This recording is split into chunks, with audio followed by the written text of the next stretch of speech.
אני מקשר עצמי לכל הצדיקים המתים שבדורנו ולכל הצדיקים המתים שוכני עפר וברכת רבנו הקדוש צדיק יסוד עולם. נחל נובע מכוח חוכמה רבנו רבי נחמן מפגי ושמחה נח נחמן נחמן מאומן זכותו יגן לנו כסחל אמן. ערב טוב à tous.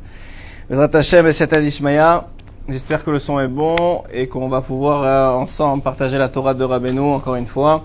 La Torah de Rabbi Nachman de Breslev sur la base du Likutei Moran, comme vous le savez, comme on a l'habitude de le faire le dimanche soir, Bezrat Hashem. Alors c'est un shiur tout particulier que j'ai préparé, que j'ai envie de partager avec vous aujourd'hui. Un shiur tout particulier parce que je pense que c'est un shiur qui est extrêmement important. Important dans ce que doit être, dans les difficultés que sont aujourd'hui nos difficultés de vie. Face à nos enfants, face à nos femmes ou à nos maris, aux relations humaines qui sont extrêmement tendues parce que chacun a ses problèmes, chacun a ses angoisses, chacun a ses peurs, chacun a ses problèmes de parnassa, de maladie, de stress. La vie va à 300 à l'heure et ça peut être des fois difficile de tenir le coup. Et souvent, ça prend le pas sur notre énergie qui nous reste à pouvoir entretenir des relations humaines cordiales. Même plus que cordiales, on espère, des fois, qui sont des relations humaines qui sont une base forte dans le judaïsme. Donc sur cette base-là, j'ai envie, Bezrat Hashem, de partager avec vous l'enseignement d'aujourd'hui. La première chose que je voudrais essayer de comprendre avec vous, c'est une question que Chazal nous pose. C'est une question que Chazal nous pose. La question est la suivante. Erev Tov à tous.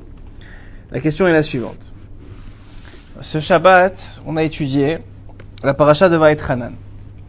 La paracha de Vaetchanan, évidemment, est une des plus belles parachiotes de notre Torah, de notre Sainte Torah. Elle comprend les 10 commandements, elle comprend le Shema Israël.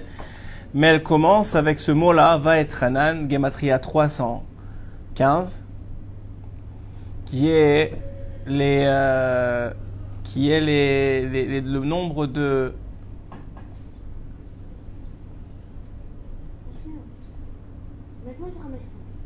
Oui, excusez-moi, 515, tu as raison, pas 315, 515, qui est le nombre de tfilot que Moshe Rabbeinu a fait à Hachem pour pouvoir rentrer en Eretz Israël. 515 tfilot que Moshe Rabbeinu a essayé de réfléchir comment il pouvait convaincre Akadosh Baruch Hu de le laisser rentrer. Et puis au bout de la 515e, alors qu'il ne s'est pas arrêté depuis des jours, Hachem lui dit « Stop, ça suffit. Si tu en fais une de plus, alors tu vas rentrer. Et c'est pas dans le plan divin que tu rentres maintenant. C'est pas encore le moment de la Géoula. C'est pas encore le moment de la délivrance finale. C'est pas encore le moment du Mashiach. Il y a encore beaucoup de tikkunim, de réparations à faire dans le monde. Et donc c'est pas le moment. » Et à notre grande surprise, Moshe Rabbeinu s'arrête. Alors oui, c'est vrai que le Midrash nous dit que Hachem lui a dit « Écoute, toi, qu'est-ce que tu veux? Pourquoi tu veux rentrer ?» Comme la Gemara le demande. Pourquoi tu veux rentrer en Eretz Israël? Tu veux rentrer, c'est pas pour profiter de ses fruits qui sont très juteux et très bons, ou de son soleil, ou de ses plages. Toi, tu veux rentrer en Eretz Israël, je le sais, pour faire les mitzvot de la Torah. Alors Hachem lui dit, écoute, je vais te monter sur la montagne, que tu vas voir tout Eretz Israël de cette montagne-là, et je vais considérer qu'avec ta vision, tu auras fait toutes les mitzvot de la terre d'Israël, qui sont shayach à la terre d'Israël. Que ce soit les mitzvot de Shemitah, les mitzvot de Orla, toutes les mitzvot qu'on connaît qu'on ne peut faire que en Eretz Israël, moi je vais considérer que c'est comme si tu les avais fait. Et tu auras le sarar qui vient avec. Et là on a une question qui est très forte. Qu'est-ce qu'il veut Moshe Rabbeinu? Est-ce qu'il veut les mitzvot ou est-ce qu'il veut le sachar des mitzvot, c'est-à-dire la récompense des mitzvot? Ce qu'il veut, c'est les mitzvot. Pourquoi Hachem, quand il lui répond, il lui parle de la récompense des mitzvot? À cette question-là, on va l'ajouter, on va la rendre encore plus forte. Et on va rappeler un épisode. Quel épisode? L'épisode au moment de la faute du veau d'or. Et à ce moment-là, au moment de la faute du veau d'or, il y a eu un élément très particulier qui est arrivé, puisque Akadosh Baruch Hu, à cause de la faute, a voulu détruire le peuple d'Israël. En tout cas, c'est ce qu'il a dit à Moshe. Je veux détruire le peuple d'Israël, Chas Shalom, et reconstruire à partir de toi. Et qu'est-ce qu'il lui a répondu? Que tout le monde sait, Mechenina misifrecha. Et si tu veux détruire le peuple d'Israël, tu me détruiras avec lui. Je ne veux pas être celui qui est associé à la destruction du peuple d'Israël. Et tu m'élimineras de ton livre et tu effaceras mon nom et moi et toute ma descendance si tu élimines le peuple d'Israël. Donc il s'est battu pour défendre le peuple d'Israël et Hachem il a accepté, il a dit tu as raison, je vais les pardonner comme tu as dit. C'est l'arté qui te varecha. Je les pardonnerai comme tu as demandé, comme tu as parlé. On voit dans cet épisode-là que Moshe Rabbeinu, il s'est battu. Il n'a pas dit ok Hachem allez alors détruis-les comme il a fait dans notre épisode de Vaïtranan. Où là, il dit, ok, il n'y a pas de problème, j'arrête de prier. Alors, c'est quoi la différence entre les deux? Et pourquoi, encore une fois, on rappelle que dans Chazal, dans la Gemara, on voit que Hachem, il lui parle de récompense. Alors, il y a un Zohar à Kadosh. Le Zohar, il dit comme ça. Le Zohar, il dit que Hachem, il a une Ta'ava. Et j'utilise bien le mot Ta'ava parce que normalement, ce mot-là, c'est un mot qui est à connotation négative chez l'homme. Quand on parle de ta'ava chez l'homme, c'est un désir qui est extrêmement, extrêmement fort et un désir qui est incontrôlable. Et malheureusement, sous lequel l'homme est sous l'emprise. C'est-à-dire, il ne peut pas le contrôler. On parle par exemple de ta'ava tachila, quelqu'un qui ne peut pas arrêter de manger, il ne peut pas contrôler son yetzerara de la nourriture. Ou ta'avat niouf, ou ta'avat mamon, pour l'argent. Qu'un homme, il veut de l'argent, il peut plus s'arrêter, il n'arrive pas à se contrôler. C'est quelque chose de négatif, il n'est pas sous le contrôle de cette ta'ava-là. Pourtant, chez Hachem, on sait que tout est positif. Donc, il ne peut pas s'agir de la même sorte de ta'ava. Et le Zohar HaKadosh d'expliquer, c'est quoi cette ta'ava que Hachem il a? C'est quoi ce désir, ce feu ardent qui brûle en lui? Ce désir qui est incontrôlable chez lui. La ta'ava d'Hachem, nous dit le Zohar, c'est de donner au peuple d'Israël. C'est ça sa ta'ava. Il veut nous donner tout le bien, le kulotov. Il veut nous donner le mieux, le meilleur. Donc quand un homme, il veut faire plaisir à Hachem, c'est quoi le plus grand cadeau qu'un homme juif peut faire à Hachem? C'est quoi le plus grand? Qu'est-ce qu'il peut faire pour Akadosh Baruch Hu? Tu veux faire quelque chose pour Hachem. C'est quoi la chose la plus grande que tu peux faire? Dit le Zohar Akadosh. La chose la plus grande qu'un juif il peut faire, c'est permettre à Hachem de lui donner.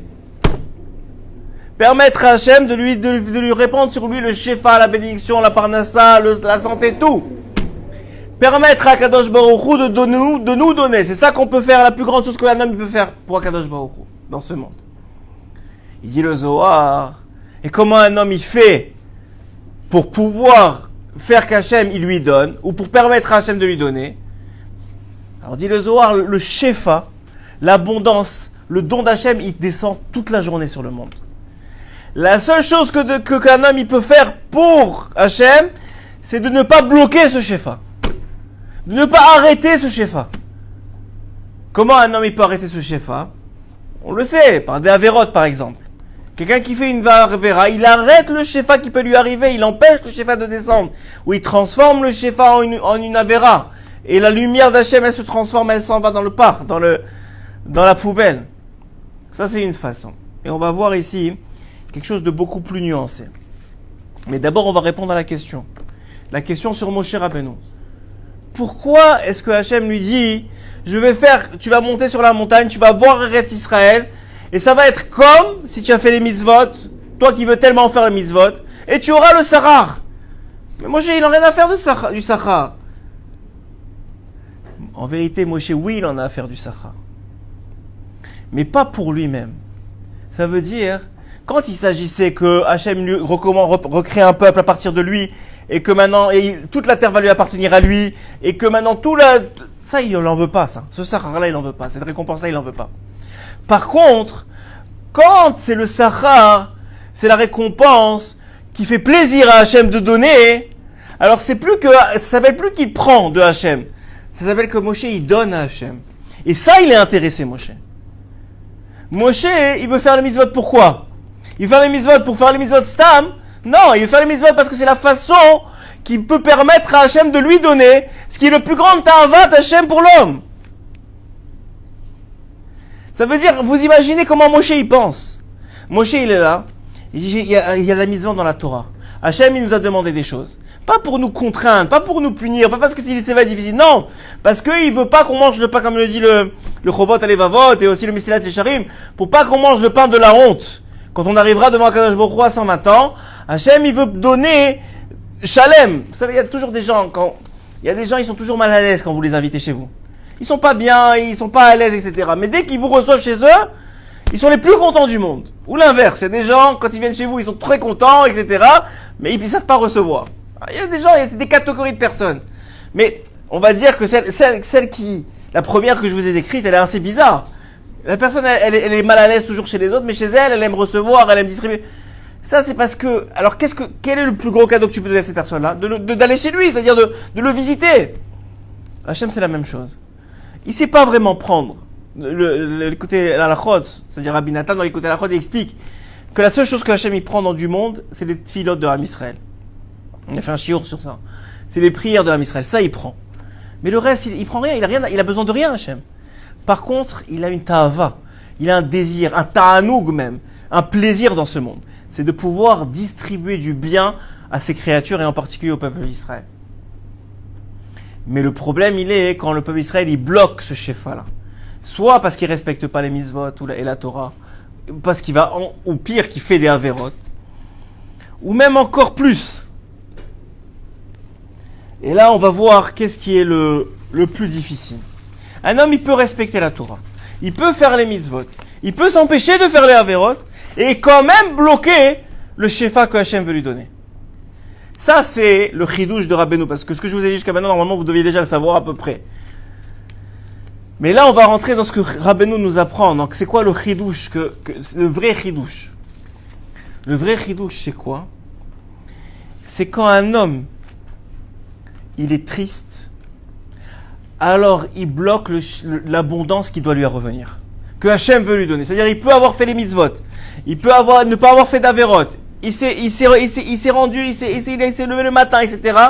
Mais la personne, elle est triste, elle n'a pas un cœur chalem. C'est quand la dernière fois que vous vous êtes retrouvé à ressentir une plénitude de joie, sans angoisse, sans peur, sans préoccupation du travail du lendemain, des enfants du jour d'après, sans les bdikot, juste une simra. Même il y a des gens, ils marient leurs enfants, ils sont angoissés, ils sont stressés. Il faut payer celui-là. Est-ce que celui-là il est bien assis? Ils sont même pas heureux vraiment, 100%. Il y a des gens, même le jour de la brit milah de leur fils, ils sont en train de stresser, angoissés. Tu les vois pas heureux. Même en vacances, il y a des gens, ils sont pas heureux. Hacher, bonsoir Tzadik. Je suis content que tu sois avec nous. Et donc quoi? C'est quand la dernière fois que vous avez senti une vraie simra, une pleine, que maman, je crois quand on était enfant, on a ces sentiments-là. Mais quand on devient adulte, avec tout ce que le Tserara, il ajoute sur notre tête, et nos responsabilités face à nos enfants, et à nos femmes, et à nos maris, et à la maison, et il y a tellement de choses à faire que, quand est-ce qu'on a eu cette plénitude-là? Même en vacances, il y a toujours un truc. Donc l'idée, elle est quoi? Pourquoi est-ce que c'est comme ça? Parce que le Tserara, une chose, il veut pas. Il veut pas que tu sois heureux. Pourquoi il veut pas que tu sois heureux? Parce que si tu es pleinement heureux, alors le shefa il peut descendre sur toi, et ce ta'anouk, cette ta'ava qu'on a expliqué que Hachem, la ta'ava qu'a Hachem de donner, elle peut se réaliser. Elle peut se réaliser. Et la chose que le vétéran il veut pas, c'est ça. Il va tout faire, tout ce qui est en son pouvoir, pour empêcher que ça arrive. Il va tout faire, tout ce qui est en son pouvoir pour que ça arrive pas. Et la première chose qu'il va essayer de faire, c'est la machloket. La machloket, c'est cette dispute-là entre un homme entre un mari et sa femme, entre un père et son fils, entre un frère et un autre frère ou un frère et sa sœur. Il va mettre dans la famille proche, dans la communauté, entre un rave et ses élèves. Il va essayer de mettre de la machloket. Parce que c'est la chose la plus facile pour lui de faire. Pourquoi c'est tellement facile pour lui? Parce qu'on ne sait pas comment ça marche. Dit Rabbeinu Akadosh dans la Torah Kuf Lamed Vav 136. C'est écrit dans Perkei Avot, Perek Bet, Al Tadin et Ravecha Ad Shetagia Limkomo. ne juge pas ton prochain jusqu'à que tu arrives à sa place. C'est ce que la Mishnah nous dit. Qu'est-ce que ça veut dire cette phrase-là? Qu'est-ce que Chazal, ils essayent de nous apprendre lorsqu'ils nous disent ne juge pas ton prochain jusqu'à ce que tu arrives à sa place? Je vais vous dire ce qu'ils essaient de nous apprendre. Ils essaient de nous apprendre le concept de la différence de prisme entre deux individus. Nous dit Rabbeinu Akadosh Rabbi Nachman de Breslev. Vous savez que cette phrase-là ne se réalisera jamais. Pourquoi? Parce que deux personnes ne seront jamais à la même place. Jamais. Ils n'ont pas le même background. Même s'il est à 5 mm de vous maintenant ici, il est assis à côté de vous. Vous êtes dans la voiture tous les deux. Lui, il a un makom dans sa tête, dans son esprit, dans sa façon de penser les choses, de visualiser les choses, de comprendre son environnement. Et vous êtes dans un autre makom complètement. Encore plus si vous êtes un mari et une femme. Encore plus si vous êtes un père avec ses enfants, qui n'ont pas le même, une différence d'âge, ou vous avez une différence de genre, comme un mari et une femme, ou vous avez une différence d'origine, vous êtes marocain ou tunisien. C'est sûr, vous n'êtes pas au même makom, vous n'avez pas été éduqué de la même façon, vous n'avez pas eu les mêmes parents, vous n'avez pas eu les mêmes priorités, vous n'avez pas les mêmes midotes, vous n'avez pas la même âme, vous ne serez jamais au même makom que l'autre. Alors, nous dit Rabbeinu Akadosh, alors à quoi sert cette phrase-là? Pourquoi ne pas nous dire, ne juge pas ton prochain? Pourquoi nous dire, si tu peux jamais arriver là où est ton prochain? Alors pourquoi ne pas nous dire, tu sais quoi, ne juge pas? Vous savez pourquoi Rabbeinu il n'a pas dit ne juge pas? Parce que c'est impossible à l'homme de ne pas juger. C'est un réflexe qui est, avant même de réfléchir, l'homme il regarde une situation, il regarde quelqu'un, il y a une pensée qui lui vient. Il y a un jugement qui lui vient sur la personne, sur la situation qui se passe. Ah, alors qu'est-ce qui se passe maintenant? Alors te dire, Rabbeinu, puisque maintenant tu es incapable de te contrôler dans le jugement, je t'en supplie, ne le juge pas tant que tu n'es pas arrivé à sa place. Mais je suis pas à sa place, je serai jamais à sa place, j'ai pas eu les mêmes parents, j'ai pas eu la même éducation, j'ai pas eu la même journée. Il y a des gens, vous les voyez dans la voiture, et au bout de 2 secondes et demie, il commence à klaxonner, s'énerver, il y a un petit embouteillage, tu le vois, le gars, il devient fou. Il a envie de sortir de sa voiture et de se jeter sur quelqu'un. Mais tu sais pas, lui, quel problème de parnassa il a. Comment sa femme lui a parlé aujourd'hui. Qu'est-ce qu'il a avec ses enfants. Peut-être il a un enfant malade. Tu sais pas ça. Toi, ce que tu vois, c'est l'instant T. L'instant T, tu sais pas où est-ce qu'il est son makom. Te dire, Rabbeinu, là, tu vas obligatoirement juger. Je t'en supplie. Si tu veux, tu peux pas, tu n'as pas le choix d'autrement. Mais au moins, essaie de te mettre à sa place. Essaie de le juger positivement. Si tu peux savoir où est-ce qu'il en est dans sa vie, pourquoi il réagit comme ça. Il n'y a personne qui veut s'énerver pour rien. Il n'y a personne qui veut frapper. Il n'y a personne qui veut s'insulter. Il n'y a personne qui veut crier. Il n'y a personne qui veut faire une chose pareille. Les gens, ils veulent être bénoir. Tout le monde veut être tranquille, avoir pas de problème. Mais il y a des situations de vie. Un homme, il a des problèmes de parnassa, il a des problèmes de santé. Un homme, il a eu des problèmes, sa femme, elle lui parle mal, elle le respecte pas, ou inversement, son mari, il le respecte pas. Et ça l'affecte. Elle est pas, ou il ou elle ne sont pas encore arrivés à un certain niveau de construction personnelle pour plus que ça les affecte. Et essaye de nous dire, Rabbeinu, tu es obligé de juger. C'est là, tu peux pas faire autrement. Et il y a un rôle pour ça. Pourquoi est-ce que Hachem t'a donné cette force-là de juger? Tu crois que c'est pour le juger négativement? Si tu penses ça, alors tu n'as rien compris à la vie. Pourquoi? Parce que je vous ai déjà expliqué que le Baal Shem Tov HaKadosh, Zecher Sadik HaKadosh Livracha, nous enseigne la chose suivante. À chaque fois qu'un homme fait une avéra dans ce monde, il fait une faute dans ce monde, il crée un ange qui va accuser celui qui a fait la faute. C'est lui qui l'a créé, et il va l'accuser devant le trône céleste. Et Hachem, qu'est-ce qu'il répond? Il répond à cet ange-là, moi j'ai une loi dans la Torah, et cette loi-là c'est quoi? Cette loi, c'est que j'ai besoin de 2 témoins pour pouvoir statuer de la situation, pour pouvoir juger. Toi tu es tout seul. Tant que tu es tout seul, ne viens plus me voir. Donc, la Avera a été créée. L'ange accusateur, il a été créé par la Avera. Il a accusé l'homme, mais Hachem, par sa miséricorde, peut-être l'homme il va faire tchouva ce soir, demain, après-demain, il essaye de gagner du temps. Mais qu'est-ce qui se passe maintenant s'il y a un autre juif de l'autre côté de la rue qui a vu la situation, qui l'a vu s'énerver, qui l'a vu tricher, qui l'a vu engueuler, qui l'a vu faire ce qu'il a fait, et qui juge lui ce qu'il a vu?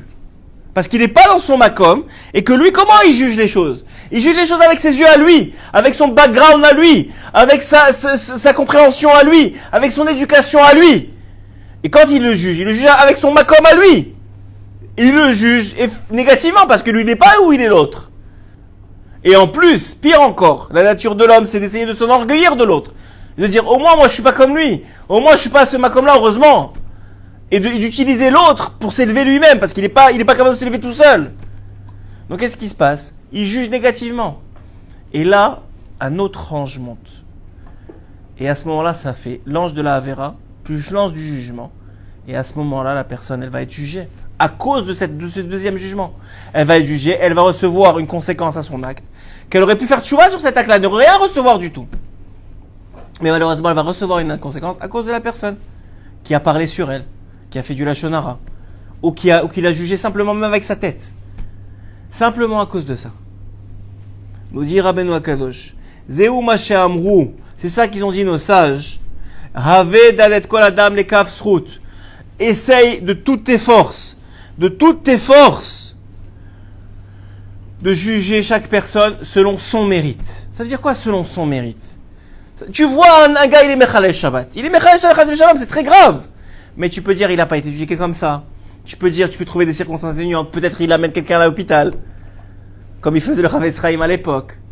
Peut-être il y a quelqu'un qui se sent pas bien. Peut-être n'importe quoi tu trouves. Ou bien encore une fois, si tu n'arrives pas à trouver, parce que c'est tellement gros, tellement énorme devant tes yeux cet avéra-là, alors tu trouves du bon dans la personne elle-même. Et quand tu arrives à faire ça, alors regardez ce que Rabbeinu dit. C'est ça qui est le plus incroyable et c'est ça tout le nœud du shiur. Quand tu arrives à faire ça, tu arrives à faire descendre sur lui le shefa qui devait lui arriver. Malgré la faute. Mais surtout, tu arrives à faire descendre sur toi le shefa qui doit t'arriver. L'abondance qui doit t'arriver. Et tu fais pas pour toi, tu le fais pas pour toi. Tu fais comme Moshe Rabbeinu. Tu le fais pour Hachem parce qu'il n'y a pas un plus grand plaisir pour un père que de pouvoir donner à ses enfants par récompense, parce qu'ils le méritent. Parce qu'ils méritent cette récompense-là. Parce qu'ils méritent de recevoir, parce qu'ils ont des bonnes midotes, parce qu'ils ont un bon cœur, parce qu'ils sont capables de se juger les uns les autres favorablement. Regardez ce qu'il dit ici, Rabbeinu. Une des Torotes de la fin du premier tome, qui est, selon les mots de Rabbeinu, l'une des Torahs les plus importantes du Likutei Moharan. Rabbeinu il dit que c'est une Torah, le Rabbi Nathan il dit que que Rabbeinu lui a dit, cette Torah-là, il faut que tu la gardes toujours dans ta poche. Toute ta vie, toutes les secondes de ta vie, il faut que tu la gardes dans ta poche. Pourquoi? Parce que justement, c'est elle qui permet à Hachem de réaliser son plus grand plaisir, c'est-à-dire de donner à l'homme. Tzarich ha'adam. Limso gam be'atzmo, de trouver même en lui du bien. Parce que c'est connu que l'homme il doit faire très attention à être toujours besimcha. De là on comprend quoi? Que la nature de l'homme c'est pas de être besimcha, c'est d'être triste, d'être en marloquette, de s'énerver avec les autres, de pleurer tout le temps. Vous voyez chez les enfants, dès qu'ils n'ont pas un truc, ça ils commencent à pleurer. Dès qu'ils n'ont pas un truc, mais tu viens de lui donner des milliers de choses. Non, il n'a pas ce petite chose-là, ça y est, c'est la fin du monde. Il n'a pas ce lit-là qui voulait dormir là-bas, c'est fini. Il a une maison! Non, le petit lit là-bas, il voulait dormir là-bas ce soir, et il te fait une crise parce qu'il ne veut pas dormir là-bas. Pourquoi? Comment c'est possible? Le Yetzirara. Mais lui, il ne sait pas, et nous, on ne sait pas que c'est le Yetzirara. Pourquoi on ne sait pas que c'est le Yetzirara? Parce que où est-ce qu'il se trouve le Yetzirara? Le Yetzirara, nous dit la Gemara, il se trouve dans le côté gauche du cœur de l'homme, à l'intérieur de soi. Donc la personne, elle croit que c'est elle-même qui pleure. C'est elle-même qui se dit, qui trouve du mauvais en elle. C'est elle-même qui veut ça. Mais c'est pas elle, c'est le Yetzirara qui la pousse sur la falaise. Il est devant une falaise avec des kilomètres et des kilomètres en dessous de lui. Jamais lui il sauterait. Il va mourir. Non, mais le Yetzirara il pousse. Et lui, il n'arrive pas à se retenir et il tombe. Il tombe dans les pleurs, dans la tristesse. Et c'est pas que lui. C'est toute sa famille, ses frères, ses sœurs, ses parents, si c'est un père, ses enfants, qui tombent avec lui.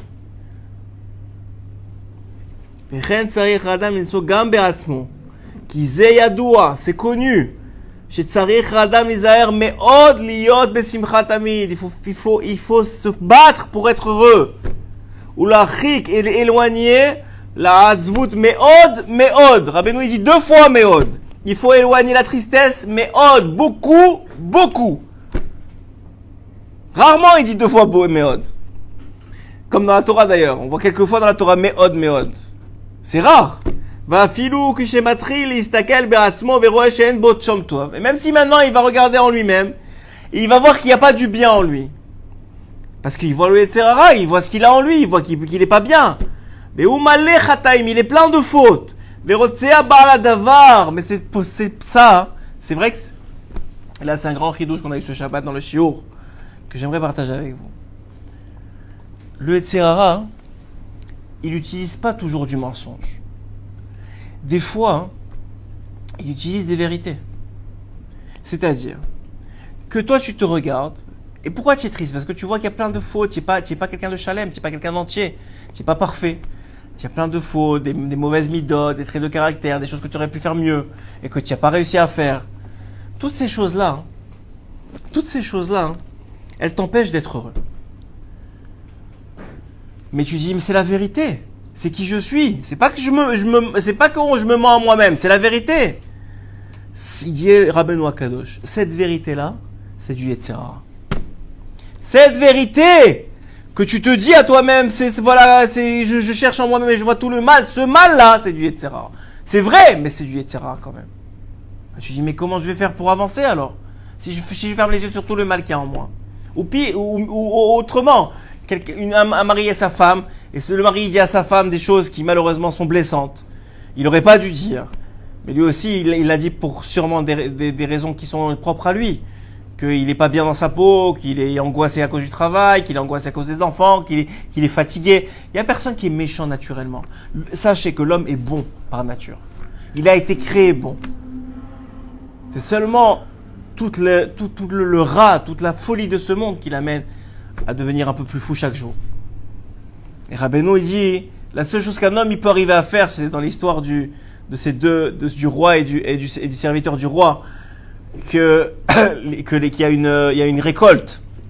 Rabbeinu, il dit, il y a une récolte qui pousse et qui rend tout le monde fou. Et à l'avance, ils ont vu, le roi et son serviteur, ils ont vu dans les astres que cette récolte de cette année-là, elle rend tout le monde fou. Alors le serviteur, il dit au roi, qu'est-ce qu'on va faire? Il dit, on ne devrait pas la manger. Il dit le roi, mais si on la mange pas, tout le monde va la manger, nous on va pas la manger, tout le monde va être fou, nous on va être normaux, mais comme c'est nous les seuls qui vont être normaux, alors ils vont tous nous prendre pour des fous. Ils vont nous mettre dans un asile de fous, ils vont nous enfermer, on peut pas faire ça. Il lui dit ok, alors on fait manger personne. Il dit mais ils vont mourir de faim, ils vont nous faire ils vont se rebeller contre nous, ils vont faire la guerre civile. Il dit ok, alors qu'est-ce qu'on fait? Alors le roi il dit la seule solution qu'on a c'est de manger avec eux. De devenir fou nous aussi dans ce monde. Il n'y a pas d'autre moyen dans ce monde que d'être fou. Par contre, dit le roi, on va se mettre un signe sur le front, moi et toi. Et pourquoi sur le front et pas sur la main? Tu aurais dit normalement c'est sur la main. Ouais? Non. Ça c'est un très beau chidouche que j'ai entendu de Rabbi Yehuda. Il a dit comme ça, il a pensé pourquoi sur le front et pas sur la main? Il dit comme ça. Il dit parce que la main, quand tu es fou, alors peut-être tu peux pas te fier à toi-même. Un fou, il peut pas se fier à soi-même. Son Yetzirara, il le prend, etc. Il est dans l'état à vote, il va se trouver des arguments, des choses pour justifier sa folie. Mais quand l'autre, il te dit, regarde mon frère, tu te rappelles, on s'est mis un signe. Il te voit, il te dit, tu te mets un signe. Fais attention, ce monde, il est fou. Ce monde, il mène à la folie. Tout le monde se dispute, tout le monde crie, les ménages, c'est n'importe quoi, l'éducation, n'en parlons pas. Ce monde, il est fou. Alors tu te rappelles au moins, attends, viens, je fais un peu attention.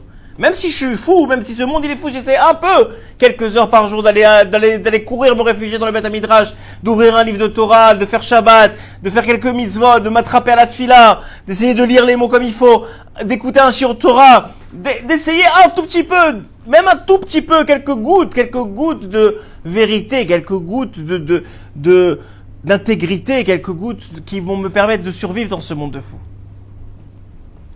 Et c'est exactement ce qu'il dit. C'est ce que Rabbeinu a dit avec sa Torah. Il a dit ma Torah, elle est malé sodot. C'est le remède le médicament le plus fort qui a jamais existé dans le monde. Pour les gens les plus malades qui ont jamais existé dans le monde, c'est-à-dire nous. Et des seaux, et des seaux, et des seaux, des douches de cette Torah-là vont descendre jusqu'à la venue Mashiach, il a dit. Pourquoi des seaux et des seaux? Pourquoi pas juste donne-moi un verre et je bois? Parce que les gens ils veulent pas boire. Donc on va mettre des seaux et un jour ils vont ouvrir la bouche et il y a une goutte qui va tomber. Et cette goutte-là, elle va l'aider un peu à tenir bon jusqu'au lendemain, etc., etc. Il dit ici, voilà, c'est la goutte qu'on essaie de partager ensemble aujourd'hui. Il dit ici, sache que chaque fois que tu entends du mal, même si c'est vrai, même si la personne qu'elle te parle, elle a raison, ne l'écoute pas pour l'instant parce que c'est du Yetzirah. Tu n'es pas capable de recevoir ça. Pourquoi? Tu vas quoi? Tu vas lui rendre, et toi comment tu es? Et toi, tu vas t'énerver. Et tu vas lui dire, mais toi, de toute façon, tu es un égoïste. Toi, tu regardes comment tu me regardes. Tu vas rentrer dans la marloquette. Chaval, vous n'êtes pas dans le même makom. Alors, dire à Benou, la solution, elle est très simple. Il y a un grand Yetzirah pour la réaliser, mais elle est très, très simple. C'est quoi la solution? La solution, c'est de prendre toutes ces choses-là qui sont négatives, qui vous ont été dites, pour peut-être par quelqu'un de bienveillant, mais qui sont négatives et qui ressortent le négatif chez vous. Ou même vous-même, qui vous regardez, qui ressortez le négatif chez vous. Tout ça, vous mettez de côté et vous réservez ça à 1 heure par jour, une demi-heure, 1 heure, un moment d'isolement avec Hachem, qu'on appelle l'Aïd Bodedut. C'est le seul moment, je dis bien le seul moment, où vous avez le droit, selon Rabbeinu Akadosh, de ouvrir cette boîte de Pandore-là, avec tout le négatif qu'il existe dans votre vie. Et c'est le seul moment où c'est le moment de partager avec Hachem. Regarde, ma femme, elle m'a dit ça.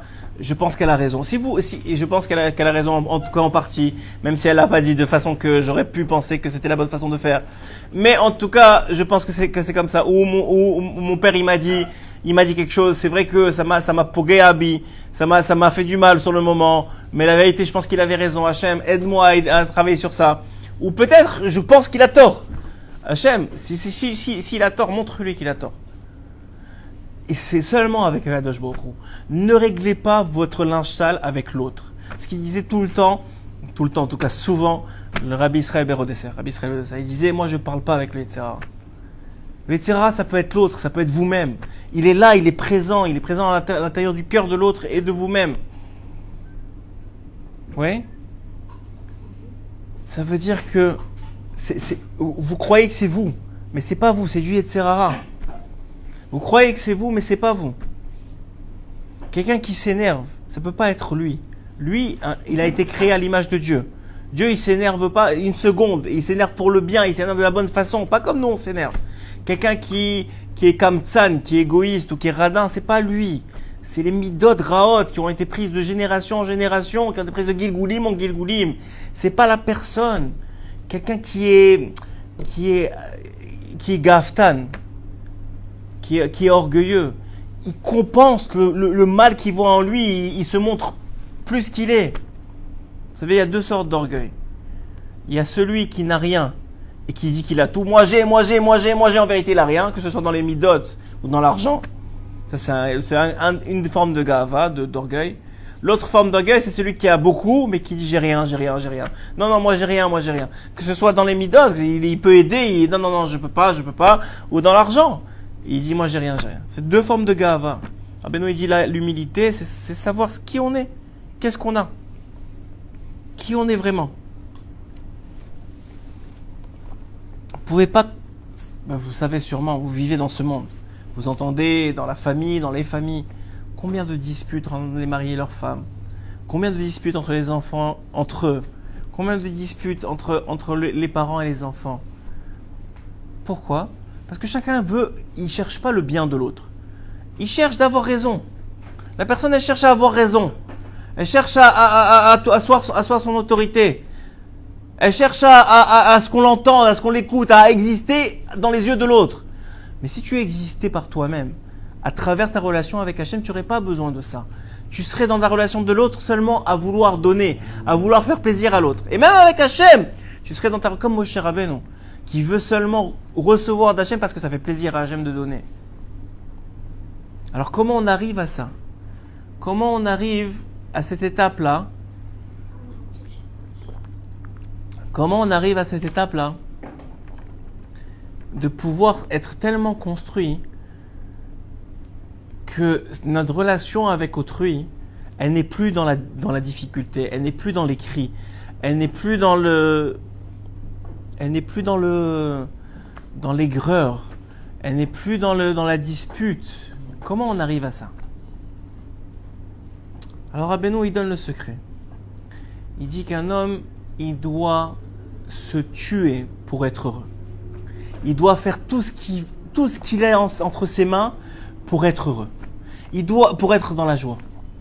Et la meilleure façon, c'est de se battre de toutes ses forces contre toute forme de mal, de mauvais qu'il voit en lui ou qu'il voit chez les autres. Tout le monde est beau, tout le monde il est gentil. Chez toi et chez les autres. Et même, dit Rabbeinu, si on essaie de t'entourlouper, sache que ça vient d'Hachem. Ne dis pas que le Seraï va te faire croire que c'est à cause que tu es trop gentil ou c'est à cause que tu vois trop le bien. Mais c'est pas vrai. Hachem, il ne permettra à personne de t'entourlouper si c'est pas pour ton tikkun, pour ta réparation et si c'est pas pour ton bien. Comme on a vu dans l'histoire de Rabbeinu, du Chacham et du Tam. Que tout le monde essayait de se moquer de lui en lui parlant au Tam. Et lui, il disait toujours à... C'est pas possible de dire que mes mauvaises midotes, c'est pas moi. Alors on a expliqué dans un shiur sur Rabbi Akiva. Je vais répéter parce que je crois que c'est le meilleur exemple. Qui est le vrai Rabbi Akiva? Celui qui détestait la Torah à 40 ans, celui qui était prêt à mordre comme un âne tout Talmidei Chachamim qui passait devant lui, ou celui qui à 80 ans était le maître de la Torah et qui grâce à lui jusqu'à aujourd'hui on a la Torah orale? Qui c'est? Celui qui avait les mauvaises midotes de 40 ans ou celui qui s'est dévoilé à 80 comme étant un homme exceptionnel? On a répondu selon Rabbeinu Akadosh et selon tous les Mefarshim en vérité, tous ceux qui comprennent un peu la Torah. La vérité, c'est que le vrai Rabbi Akiva, c'est celui de 80 ans. Ah, mais vous m'avez dit, il avait à 40 ans des mauvaises midotes.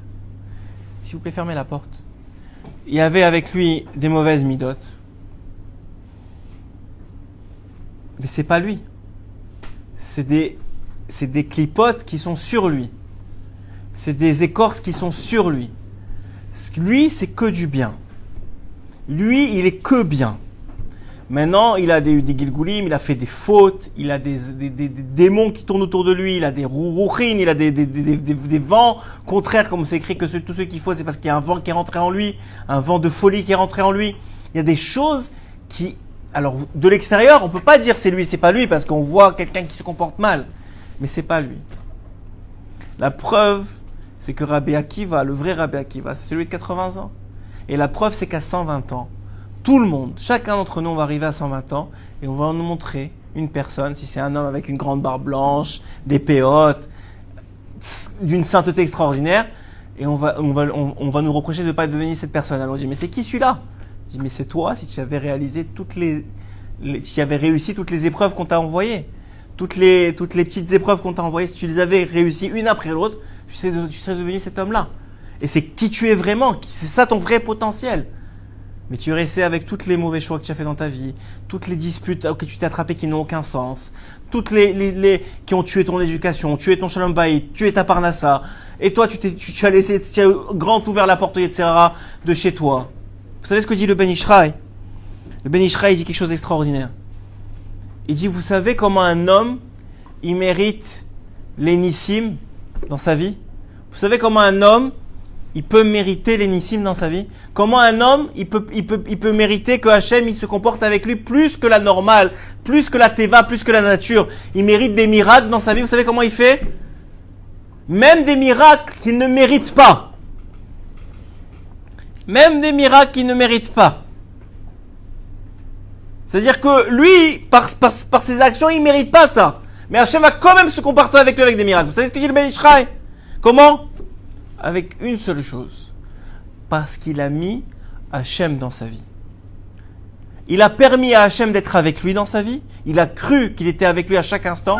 Et bien ça a permis à Hachem de dire, puisque tu me mets dans ta vie, eh bien moi je vais agir en conséquence et je vais te soulever au-dessus de cette nature du monde, de ce monde-ci. Mais qu'est-ce que nous on fait? On se croit plus intelligent qu'Hachem. Dans notre maison, vous croyez que dans une maison où ça crie, où ça insulte, il y a Hachem, il y a la Shrina? Hachem il dit, je veux être là, je veux te donner de la simcha, je veux que tes enfants ils soient éduqués à ta table, je veux qu'ils te répondent bien, je veux... Mais regarde comment tu te comportes dans ta maison, je peux pas rentrer. Un homme il dit, un homme il est au travail, ici il triche, ici il ment, ici il trompe. Hachem il lui dit, mais je comprends pas. Moi je veux te donner plus que ce que tu gagnes en volant et en trompant. Mais tu m'empêches de rentrer avec toi dans le business. Tu m'empêches, je veux être là, je veux te faire rencontrer les plus grands businessmen pour te faire des meilleures opportunités. Mais toi tu triches ici, tu mens là, tu trompes ici, tu es bête. Arrête d'écouter ton Yetzirara. Ça fait que c'est mon premier exemple. Un père il a prévu de donner un cadeau à son fils. Et son fils il sait pas que son père il a dans sa voiture le cadeau. Et qu'est-ce qu'il fait? Il se dispute avec son frère, il pleure, il casse un vase. Qu'est-ce qu'il veut faire à la fin? Le cadeau, il est dans la voiture, il l'attend. Mais le père, il veut plus lui donner. Il veut plus lui donner. Et même s'il veut lui donner, il dit comment? Je vais le récompenser de cette idée à la goutte là? De ce comportement-là, je vais le récompenser? Non, je préfère qu'il reçoive pas le cadeau. C'est exactement la même chose avec Hachem. Hachem, il dit, tu me mets dans ta vie. Mais au-dessus des règles de ce monde, je te mets. Le Ben Israël dit, Hachem il attend qu'une chose, c'est donner. Comme il a dit le Zohar HaKadosh, il veut nous donner. Juste, laisse-le vivre avec toi. Laisse-le agir avec toi. Rappelle-toi qu'il est là, ne t'énerve pas pour rien. Si tu as besoin, si quelque chose qui te blesse, garde-le pour en parler avec lui. T'as pas besoin de le régler avec la personne qui t'a blessé. Juge les caves-stroutes de l'autre. Arrête d'essayer de faire le policier des mitzvot. Et des gens, malheureusement, ils font tchouva à 30, 40 ans. Et à partir du moment où ils ont fait tchouva, ça y est, leurs enfants qui les ont vus être dans la touma, dans l'impureté, d'un coup, ils doivent transformer, ils les jugent comme eux-mêmes, ils n'ont pas été jugés. Comme eux-mêmes, ils ne se sont pas jugés jusqu'à l'âge de 30 ou 40 ans. Donc, alors que, au contraire, s'il avait un œil positif sur sa fille, même si elle n'est pas habillée parfaitement, même si elle n'est pas... Mais au moins, il ne casse pas la relation qu'il a avec elle. S'il a déjà perdu son éducation jusqu'à l'âge de 40 ans, s'il a déjà perdu tout ce qu'il aurait pu être pour elle, comme exemple, s'il a perdu tout ça, au moins ne perds pas la relation que tu peux avoir avec elle. Au moins, si elle a un problème, qu'elle puisse se sentir à l'aise de t'appeler et pas appeler le Mohamed du coin. Ou je sais pas qui d'autre. Au moins que ton fils, il vienne te voir, il t'explique qu'est-ce qui va pas, il n'a pas peur de venir te voir. Il vient, il parle avec toi, même si tu n'es pas d'accord avec ce qu'il a fait, même si tu n'es pas content de ce qu'il a fait, au moins il y a une relation. Même ça, tu vas la perdre. Avant que mon plus grand fils il rentre en... Je sais pas c'est quoi l'équivalent en France, je pense que c'est la 6e. Ouais, l'âge de 11-12 ans, c'est la 6e. Et ils ont fait dans l'école Haredi, Baruch Hashem, dans l'école religieuse, ils préparent les parents. On a fait un regroupement avec le Menaël, avec le directeur de l'école, avec le Rav, et il nous a expliqué une chose très simple. Que à partir de l'âge de 11-12 ans, toi tu es quand même le père, et ton fils c'est ton fils. Et il te doit le respect. Et si tu lui demandes quelque chose, il peut pas refuser. Il doit écouter, il doit le faire. Il peut pas faire semblant, j'ai pas entendu. C'est une avéra. C'est une avéra. Mais de la même façon, le père aussi doit comprendre qu'à un certain âge, le fils c'est plus un enfant. Ça devient un associé. Il est associé dans la maison. Il est associé, il est choutaf. Choutaf dans la maison. S'il veut faire quelque chose, il faut l'écouter, voir si ça vaut la peine qu'il le fasse ou pas. Il devient choutaf. On devient associé. Sachez qu'on est tous associés. Donc quand maintenant quelqu'un il fait quelque chose de mal, soit vous le traitez comme un ennemi et vous le jugez négativement et parce que vous voulez vous enorgueillir, soit vous y associez et vous cherchez à l'aider. Si on est associé dans le même bateau, si on est tous dans le même bateau, si lui il est en train de creuser, ou si il y a dans sa cabine à lui, il y a une fuite, tu vas pas essayer de l'aider pour arrêter la fuite? Tu vas dire non, c'est pas grave qu'il y ait la fuite chez lui. Mais s'il y a la fuite chez lui, c'est tout le bateau qui coule. S'il y a la fuite chez ton enfant, c'est toute la famille qui coule. S'il y a la fuite chez ta femme ou ton mari, c'est toute la famille qui coule. S'il y a la fuite chez un autre juif, c'est tout le bateau d'Israël qui coule. Ah non, toi au fond de ton cœur, tu es content que ça va mal pour l'autre. Tu crois pas que c'est du Yetzirara, ça? Tu penses pas que c'est du Yetzirara? Bien sûr que c'est du Yetzirara. Bien sûr que c'est le Yetzirara qui est du côté gauche de ton cœur. Alors c'est exactement ce qu'il dit ici Rabbeinu. Verotsea Baal Davar le Apilo. Le Yetzer Hara, il veut le casser, le détruire, le faire tomber. À l'idée, grâce à la tristesse et à la déprime. Chaz v'shalom. Afal pichen asur lo lipol misé. Mais malgré tout, l'homme il doit se battre et c'est assour. C'est interdit pour lui de tomber à cause de ça. Rak sarir lechapez et nimso be'atzmo ezemeratov. Il doit continuer à chercher du bien en lui et chez les autres. Qui efchar shelo rasa miyamav eze mitzvao davar tov. Parce que comment c'est possible qu'il n'a pas fait quelque chose de bien dans sa vie? Que ce soit toi-même vis-à-vis de toi-même ou même l'autre que tu regardes. C'est sûr qu'il a fait quelque chose de bien. Tu l'as déjà vu. Si tu le connais, tu l'as déjà vu qu'il fait quelque chose de bien. Si c'est ton mari ou ta femme, c'est sûr qu'ils ont fait quelque chose de bien dans leur vie. Si c'est tes enfants, encore plus. Mais même dans cette chose-là, tu vas dire, ouais, mais dans cette chose-là, il avait un intérêt personnel, il a fait pour ça. Mais même ça, il y avait du bien. Même ça, il y avait du bien. Et c'est comme ça. Et on va finir sur ça, sur une autre Torah. La Torah 275, Aïn Resh E.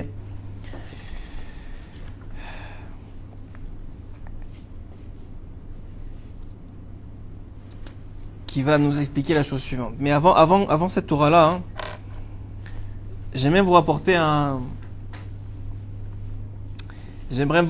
une Gemara. Une Gemara dans Masechet Ta'anit, Daf Chaf Alef Amud Alef, qui rapporte une histoire sur la vie de Nahum Ish Gamzu. Nahum Ish Gamzu, c'était un Tana. Excusez-moi. C'était un Tana.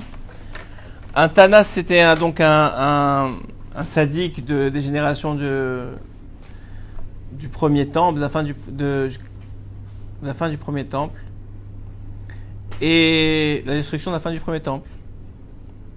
Du deuxième temple, excusez-moi, vous avez raison, du deuxième temple. À la fin du deuxième temple, lorsque Rabbi Akiva rigolait sur la fin du deuxième temple. Mais même avant.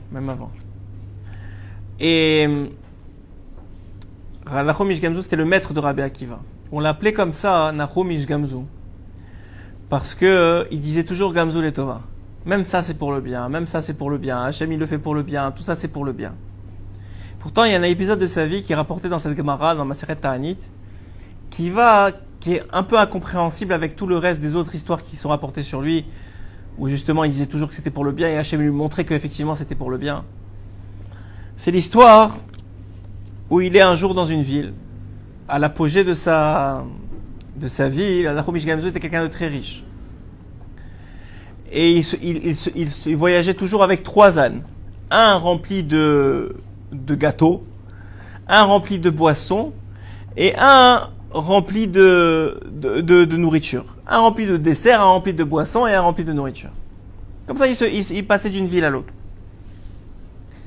Et un jour, il arrive dans une ville. Il avait 3 ânes comme ça. Et donc, il s'arrête pour débarrasser ses ânes de ce qu'il y a dessus. Et il y a un pauvre qui vient le voir. Il lui tend la main et lui dit, Rabbi Parneseni. Rabbi, je t'en supplie, donne-moi à manger. Et Nahum Ish Gamzu dit, le marcha, Chas v'shalom, qui était comme ça, il n'était pas radin, il voulait lui donner. Mais il voulait lui donner le meilleur qu'il avait. Donc, il voulait assurer d'avoir tout déposé par terre, pour lui donner la meilleure chose, les meilleurs mets, les meilleures boissons, les meilleurs, tout ce qu'il avait, les meilleures nourritures, le meilleur dessert qu'il avait. Il voulait donner ça.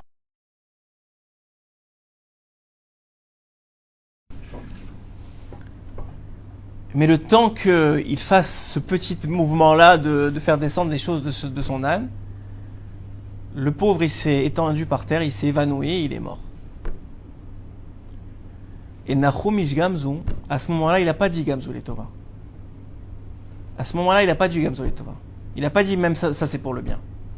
Il a dit que les yeux qui n'ont pas vu que cet homme-là était sur le point de mourir, la Gemara dit que ça faisait 3 jours qu'il n'avait pas mangé. Que les yeux qui n'ont pas vu que cet homme était en train de mourir, que Hachem, il les enlève. Que les mains, lo aleno. Il s'est maudit lui-même. Que les mains, je ne veux pas vous dire toutes les malédictions qu'il a dit. Et effectivement, Hachem, comme c'est écrit dans Masechet Yevamot, que Kadosh Baruch Hu, im chassidav, il agit les chut ha-se'ara comme au fil, il écoute ce que les tzadikim disent. Il a fait exactement, à la fin il avait plus de mains, il était aveugle, il était dans une situation très difficile. Hein. Mais il savait, c'est une autre raison, mais il savait que c'était son tikkun. Lui, les grands tzadikim, ils pensent déjà au Olam Haba. Eux, ce qu'ils veulent, c'est être proche d'Hachem au Olam Haba. Ils veulent que rien ne puisse abîmer la relation qu'ils peuvent avoir avec Hachem ou faire un écran entre eux et Hachem au Olam Haba. Et ils savaient que cette action-là, même toute petite soit-elle à son niveau, de ne pas avoir été assez zaris dans la mitzvah, de donner à manger à ce pauvre, ça pouvait l'empêcher d'être proche avec Hachem au Olam Haba, ou à la proximité qu'il voulait être avec Hachem au Olam Haba, et il voulait payer dans ce monde. Et c'est pour ça qu'il s'est automaudit. Nous, on ne ferait jamais ça, on ne ferait pas ça, parce que je ne conseille à personne de faire ça, parce qu'on n'est pas au niveau de subir ces souffrances-là, et encore en disant Gamzou Letova. Parce que quand il subit ces souffrances après, il a quand même dit Gamzou Letova. Mais, dans cet ordre d'idées, à ce moment-là, il n'a pas dit Gamzou Letova. Il a compris qu'il a fait une erreur. Donc quand je vous ai dit qu'un homme, il doit se battre pour être heureux, c'est vrai. Toute sa journée doit être pour être heureux. Mais c'est aussi à la condition qu'il soit capable de faire cette heure ou cette demi-heure d'isolement avec Hachem pour remettre en question tout ce qui ne va pas dans sa vie. Parce que sinon, il n'avancera jamais, il fera juste la pente descendante. Et il sera même plus capable de contrôler, de voir le bien. Ce moment d'isolement, il est tellement important pour nettoyer son cœur devant Hachem, pour s'enlever ses angoisses, pour lui remettre ses angoisses sur lui, pour se libérer de ses peurs, pour construire sa émouna, sa relation avec Hachem. Il est tellement important de créer ça pour permettre à tout le reste du temps d'être heureux. Et comme qu'on a commencé par le fait de dire que Hachem, il voulait tellement nous donner du bien, que sa ta'ava, son désir le plus grand, son ta'anoug le plus grand, son plaisir le plus grand dans ce monde, c'est de donner. Alors, je voudrais vous lire une Torah qui parle de ce qui nous attend au Olam Haba, au monde futur. Il dit comme ça, Rabbeinu dans la Torah, Aïn Rache. Da, sache, chez Kol mitzvah ou mitzvah she'osin, sache que chaque mitzvah et chaque mitzvah que tu fais, Naase mimena ner echad, on fait une bougie avec. Tu écoutes ton père, tu vas chercher un verre d'eau qu'il t'a demandé, il y a une bougie. Il y a ta soeur qui pleure, tu t'occupes d'elle, il y a une bougie. Tu tiens un bonbon, tu le partages, il y a une bougie. Tu fais un sourire à quelqu'un, il y a une bougie qui est créée. À chaque mitzvah, il y a une bougie. Urshenistalek Adam, mais quand l'homme part de ce monde, si c'est un homme qui a une neshama, qui a réussi à se parfaire dans ce monde, qui a réussi à pouvoir ne pas avoir à rentrer dans toutes les problèmes, les geinam, etc. du monde, et les kafakela, etc. qui doivent réparer malheureusement l'âme, s'il a réussi à faire ce qu'il faut dans ce monde,